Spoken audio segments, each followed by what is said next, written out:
ಎಲ್ಲರಿಗೂ ನಮಸ್ಕಾರ. ನಾನು ನಿಮ್ಮ ಚೆನ್ನ. ಈ ಒಂದು ವಿಡಿಯೋದಲ್ಲಿ ಕೆಂಪೇಗೌಡರ ಜಯಂತಿಯ 1 ನಿಮಿಷದ ಭಾಷಣ ನೋಡ್ತಾ ಇದೀವಿ. ಈ ಒಂದು ಭಾಷಣ ಅಂತಕ್ಕಂಥ ಇಷ್ಟವಾದ್ರೆ ಒಂದು ಲೈಕ್ ನೀಡಿ, ಶೇರ್ ಮಾಡಿ, ಸಬ್ಸ್ಕ್ರೈಬ್ ಆಗೋದು ಮರಿಬೇಡಿ ಅಂತ ಹೇಳ್ತಾ ಈ ಒಂದು ಭಾಷಣವನ್ನು ನೋಡ್ತಾ ತಿಳಿತಾ ಕಲಿತಾ ಹೋಗೋಣ ಬನ್ನಿ. ಈ ಸಭೆಯಲ್ಲಿರುವ ಎಲ್ಲರಿಗೂ ನನ್ನ ನಮಸ್ಕಾರಗಳು. ಇಂದು ನಮ್ಮ ಹೆಮ್ಮೆಯ ಬೆಂಗಳೂರಿನ ನಿರ್ಮಾತೃ ನಾಡಪ್ರಭು ಕೆಂಪೇಗೌಡರ ಜಯಂತಿ. ಈ ಸುದಿನದಂದು ನಿಮ್ಮೆದುರು ಮಾತನಾಡಲು ಸಂತೋಷವಾಗುತ್ತಿದೆ. ಕೆಂಪೇಗೌಡರು 1537ರಲ್ಲಿ ಬೆಂಗಳೂರು ನಗರವನ್ನು ಅತ್ಯಂತ ಯೋಜನಾಬದ್ಧವಾಗಿ ಕಟ್ಟಿದರು.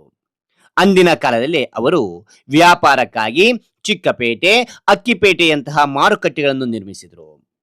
ಪರಿಸರ ಪ್ರೇಮಿಯಾಗಿದ್ದ ಅವರು ನಗರದ ನೀರಿನ ಅಗತ್ಯಕ್ಕಾಗಿ ನೂರಾರು ಕೆರೆಗಳನ್ನು ತೋಡಿಸಿದರು. ಅಲ್ಲದೆ ಸಮಾಜದಲ್ಲಿದ್ದ ಮೂಢನಂಬಿಕೆಗಳನ್ನು ನಿಷೇಧಿಸಿದ ಶ್ರೇಷ್ಠ ಸಮಾಜ ಸುಧಾರಕರು ಅವರಾಗಿದ್ದರು.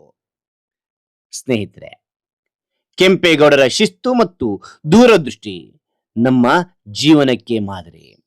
ಇಂದು ನಾವು ಕೂಡ ಪರಿಸರವನ್ನು ರಕ್ಷಿಸಿ ಅವರಂತೆ ನಾಡಿನ ಪ್ರಗತಿಗೆ ಶ್ರಮಿಸೋಣ ಎಂದು ಹೇಳುತ್ತಾ ನನ್ನ ಭಾಷಣ ಮುಗಿಸುತ್ತೇನೆ.